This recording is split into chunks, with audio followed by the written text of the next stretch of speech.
Hi everyone. I hope you've enjoyed the day, the first of the three, and I hope the rest of the conference is just as good as today has been. I'm going to talk about, as Emma said, why you must invest in your people in a downturn.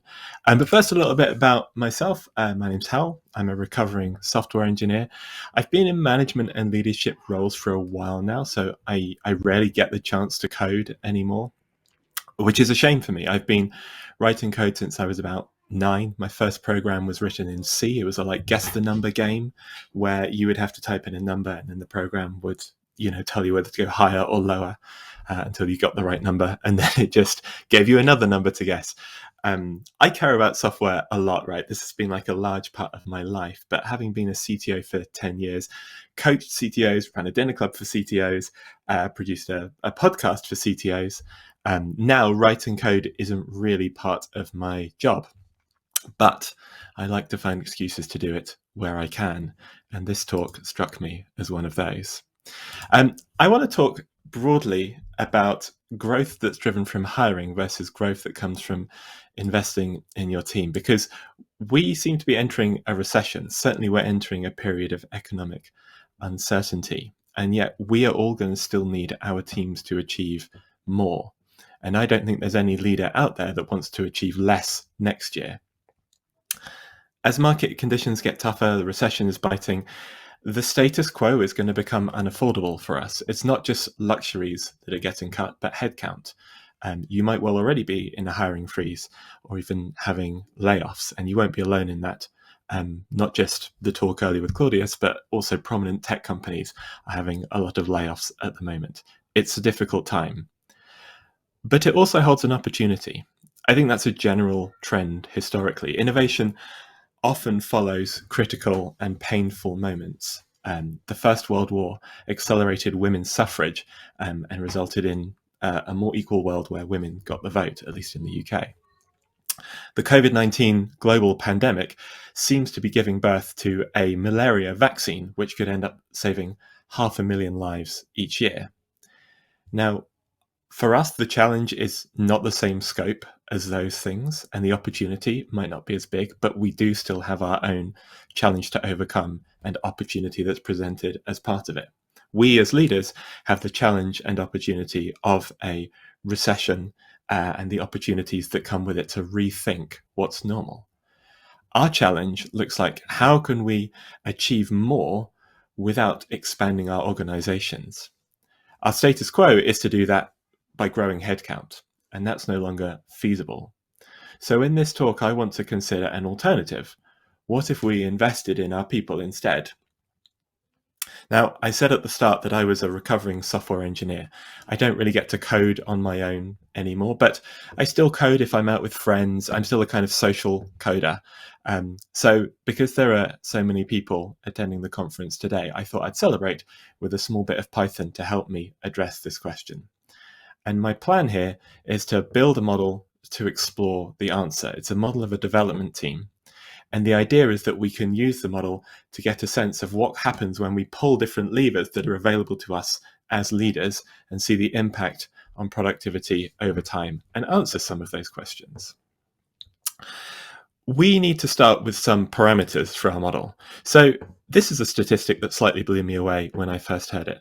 The average annual software engineer turnover rate is over 57%, 57.3%, which means if you think of 10 random people from your team right now, 5 of them won't work for you in a year. And for some of you, it's going to have to be 6 to bump up the average, which I think is wild. To keep a stable size under these conditions, you're going to have to be hiring regularly. I don't think anyone finds hiring fast, cheap, or easy. I would say strongly that it's slow, hard, and expensive. And hiring isn't the end of the story. You have to then onboard people, ramp them up, and get them engaged with what the company is doing and make sure they understand how everything fits together. And then there's still a risk that they don't work out. But at the top end of the retention range, the best companies have a turnover of 13.2%, which is a really significant improvement on the average. So we can take those and start building some code around them. So we can take the annual turnover rates, we can calculate what that means for an annual retention rate, and then we can turn that into a monthly retention rate. And if you're not familiar with Python, those two asterisks are how Python does powers. So by taking the annual retention rate to the power of a 12th, we get the monthly retention rate. So what that tells us is that on the low end, people are retaining, I think it's 93, I actually can't lean in and see, 93% of their team each month. And on the high end, the companies that are doing best at this retain something like 99% of their people, which is definitely something that we should all be aspiring to. Now, to start modeling this out, we need a model for a software engineer, an employee. And just like in real life, I'm going to model engineers having 4 properties. They have their productivity, which for our model is going to be an arbitrary number maxed out at 100, somewhere between 0 and 100. They have a cost associated with them, their salary. They take some time to ramp up, so we're going to need to track that. People who've been, if our ramp up time is 6 months, then people who've been here less than that time are going to be less productive. People who've been here longer than that will be hitting their productivity potential. And then lastly, they have a name. And if you've not seen much Python before, this repr function at the bottom is how Python is going to convert instances of this class into a string, which is just helpful for debugging. And just like real software developers, they say their name, their productivity, their cost, and how well ramped up they are at the company. All right, so we have a model for an employee. Now we're going to need to address the fact that, just like in real life, there are different levels of developer. We have juniors who have a lower cost and a lower productivity, but then as people get to a more senior title, they are higher cost, but also higher productivity. And that continues all the way up to the ninja level, at which point the cost is certainly higher. The impact on productivity is a bit more variable because not everyone can be a ninja. So when we're building our team now, we're going to be sampling from developers at different levels. To build the team, we want to get some mix of junior developers, some mid, some senior, some ninja, and some lead, the role in the middle. And generally, we're going to want more of those on the junior end and fewer of those on the lead and ninja end, partly to limit our risk from the ninjas. So that's what this block of Python here is doing. We are building an array of functions where we have the right distribution of people in the team. So we've got 30 times as much chance of hiring a junior as a ninja and 20 times as much chances of hiring a mid-level as a ninja, and so on, so that we're hiring teams in an approximately reasonable distribution. And then we take a random sample from that list of functions and call the function to hire an employee at that level. All right. We've got a way of building a team and hiring people into that team. So now we need to model that impact over time. Let's think about what happens in a given month. Well, there are broadly 4 processes that I wanted to build into this model. Firstly, some people are going to leave the organization. And to do that, I've got a retention rate. And I take some employees in, and for each one I calculate a random number. If the random number, which will be between 0 and 1, is less than the retention rate, we keep the employee, otherwise they're lost. And this is a Python list comprehension, which is a kind of neat way of doing that. So that expresses our retention rate of the team. Next up, we might have some learning going on so that people are becoming more productive over time. So every employee that we have each month is going to get their productivity increased by some fixed amount, but capped at 100. So they're never allowed to go more than 100 productivity. Not even a ninja would achieve that. Our third process we need to model is that people get more ramped up. So if our ramp up period is 6 months, we want initially for everyone to have a ramp up level of 0. And then after 6 months, they should get to a ramp up level of 1, because then they're fully ramped up. We are achieving their full productivity. Of course, they can't go above 1 with their ramp up. That's just once you're here for 6 months, it doesn't increase into month 7. And we need a way of hiring new people. So we're going to have some growth rate in our model. We're going to take the number of employees that we do have, multiply it by the growth rate, round that to some number, and then hire that number of employees and add them onto the existing team that we have. And so now we have a way of progressing time in our model. We have the ability to say when a month happens under certain conditions, we've got some employees that come in, some retention rate, some impact on their productivity, some ramp up period that they take to get fully onboarded into the company, and then some hiring rate for the team. And we have a way of taking some employees, passing them through those processes, and having a new set of employees come out the other side. And that combines all of those previous steps together. I feel like I should stress that this model is not perfect. There are definitely things that it doesn't include, but I think it's still a reasonable first order analysis of the things that are going on in our teams as we build them up and have to let people go over time. And so I think we can still draw some conclusions from it. So our next slide is to take each month and summarize it. We want to know key facts about our model at each time. We want to know specifically the productivity, the cost, and the efficiency of our team. The cost is pretty straightforward to calculate because each employee has a cost, which we need to sum. And then we might also be paying other costs per employee, which we need to include in our total cost. The productivity per person is going to start at 0 when they're not ramped up at all. And then it's going to grow up to their individual productivity when they're fully ramped up. And so we can multiply their ramp up by their productivity for each employee, add those together, and we get the overall team's productivity. And then efficiency is the total productivity divided by the cost. And that's a number that we're going to care about a lot. Especially when times are tight. The efficiency for us is about getting to as much productivity as we need with a minimal cost.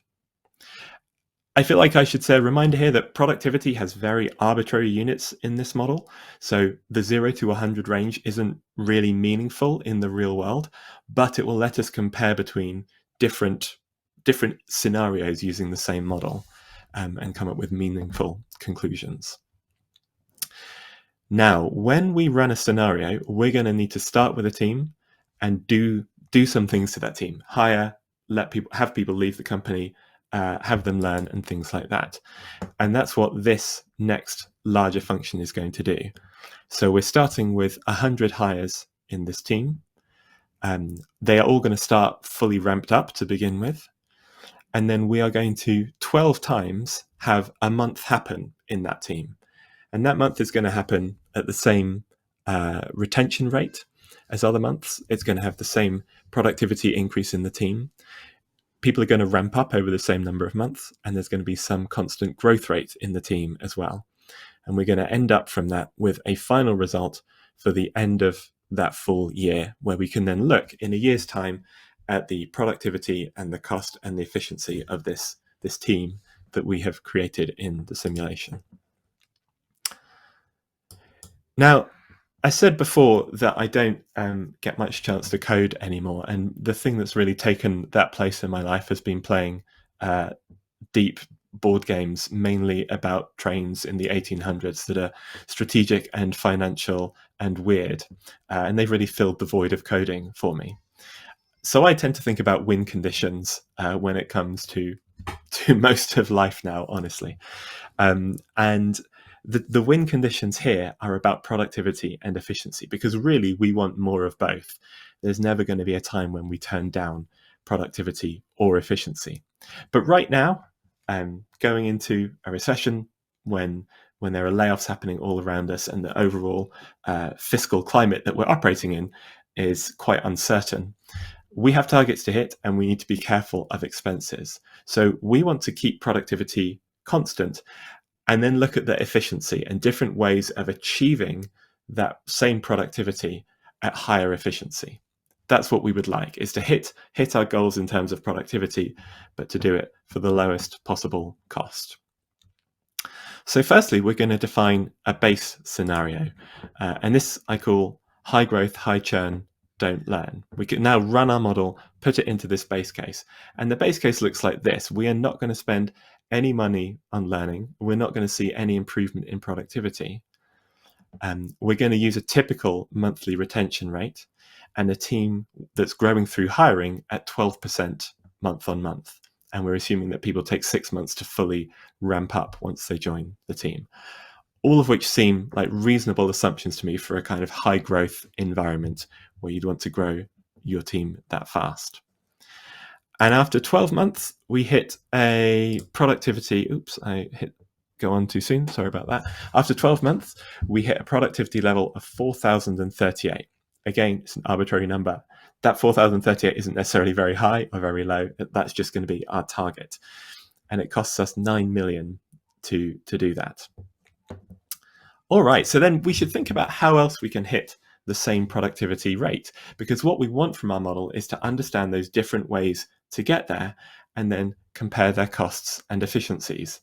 And this is where my last code sample, and probably largest and most involved, comes in. The details don't matter too much here, but this is a binary search optimizer. It's going to take some range of input values to search in, a target output value it's going to aim for, and then a function to evaluate. And what it will do is try to find the value in that range which is as close as possible to the output target. And it will only stop when it's reached a certain level of precision or granularity.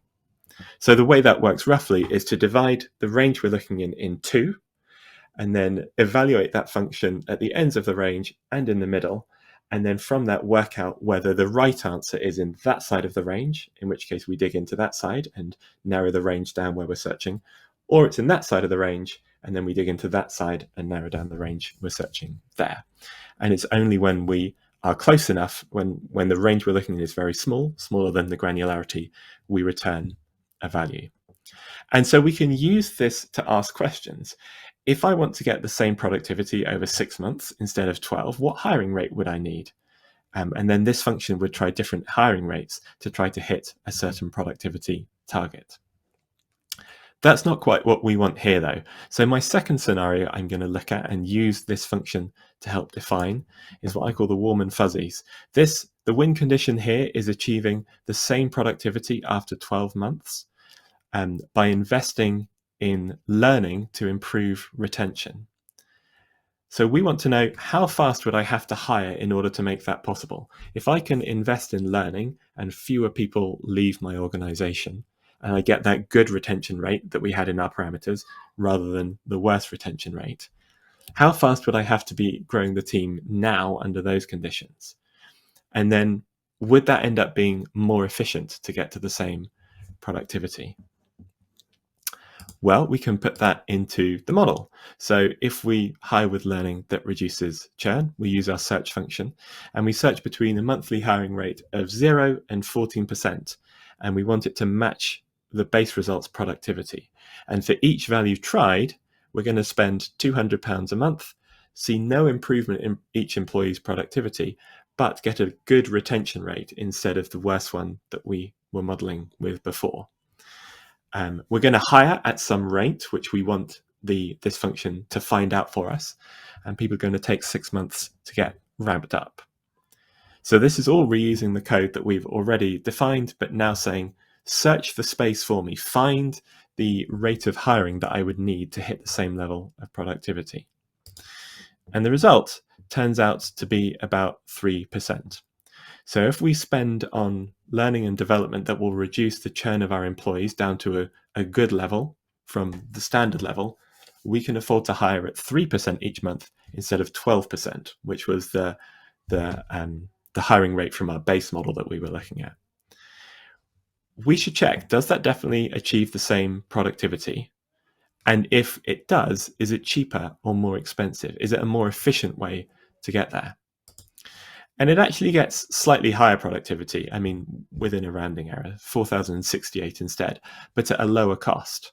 Our base scenario achieved that productivity in a year's time with a cost of 9 million. Here it's 7 million. So this is about 31% more efficient, which is good. And this probably matches your expectations. There are lots of organizations that do invest in learning for exactly this reason, to improve the retention of their teams. And what this model is telling us is that it supports that idea that we should invest in people to retain them, because it ends up being cheaper overall to get the same productivity. Without that learning, in this model, we would need to be hiring at 12% instead of 3%, and we end up with significantly higher costs. All right, let's move on to something quite different, which is a scenario where learning is about more than just retention. So now our win condition is that we want to achieve the same productivity in 12 months' time. We want to invest £200 a month in learning, but we also expect that learning to improve the skills of the people in the team and make them more productive. And the only hiring we're going to allow ourselves is to backfill people who leave. We should find out how good learning would have to be for this to be even feasible. For learning to achieve the same productivity, how effective does learning have to be? And if that learning exists, how efficient is that as a model? And so we're going to put that into our code. We're going to search for a learning rate. We don't know what that number is, somewhere between 0 and 100, but it has to achieve the same productivity as our base result. So we're going to pay £200 a month. We're going to expect people to improve at a learning rate that we need to find. And we're going to see improved retention because we're investing in them as people in developing their skills. But the only hiring we're going to allow ourselves is to backfill people who've left anyway. So the hiring rate is related to the monthly retention rate. And then we're going to find out what that learning rate has to be to the nearest 0.001. And what we find is that learning needs to grow people at 0.59 a month. Now, those units are arbitrary. The meaning of this productivity is hard to match to the real world. But what we can do is compare them to other forms of progression. If you're in an organization where mids become seniors after 3 years, in this model, that's an improvement of 0.4167 per month. And the learning number is actually only slightly greater than that. So suddenly this feels like a very feasible amount of learning to happen across a year to achieve the same productivity as hiring very fast. But we should also check, if we just assume for a second that kind of learning is actually possible, we should check whether it's more efficient.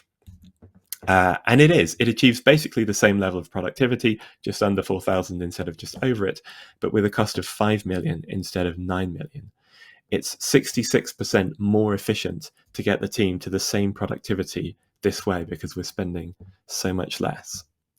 So this is possible. If this is possible, then this is clearly a more efficient way for us to grow our teams and what they're capable of over a year-long time horizon without tying growth to headcount. The next big question to answer is whether it is actually possible. And I think it is. So most training approaches are reasonably shallow and don't have that kind of impact on productivity. That isn't true of deep coaching. So deep coaching sits at the intersection of what each individual needs to learn and what leaders care about. It's not generic and prescribed like training so often is. It is entirely tailored to team and individual needs. And crucially, it's experiential as well. The learning outcomes from constructive learning by doing, are significantly better than from passively consuming content, which is generally the case in most training options that we have available to us. And the fact that it's expert-led means you get even better learning outcomes because you're doing and interacting with other humans. Questions can be explored and answered. Challenges can be overcome rather than isolating people during learning, which is the typical approach of training. And it's problem-based. Lots of people find training boring because it's so abstract and irrelevant, but deep coaching involves solving realistic, hard problems, which then make the lessons won there easy to apply to work. I really think you should take this idea and go do it because it improves productivity and it really works.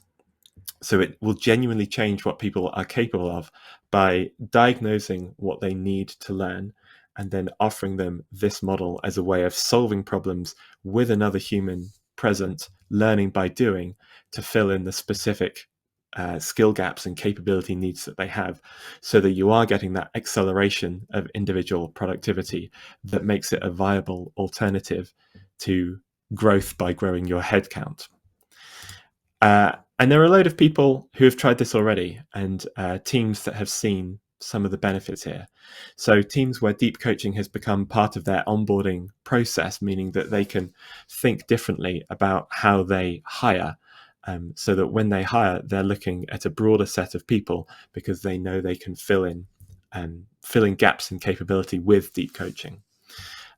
Companies that want to adopt new technology like PensionBee did, where they felt the ROI on using deep coaching as a way of bringing those technologies into the team was 6 times bringing those in via hiring.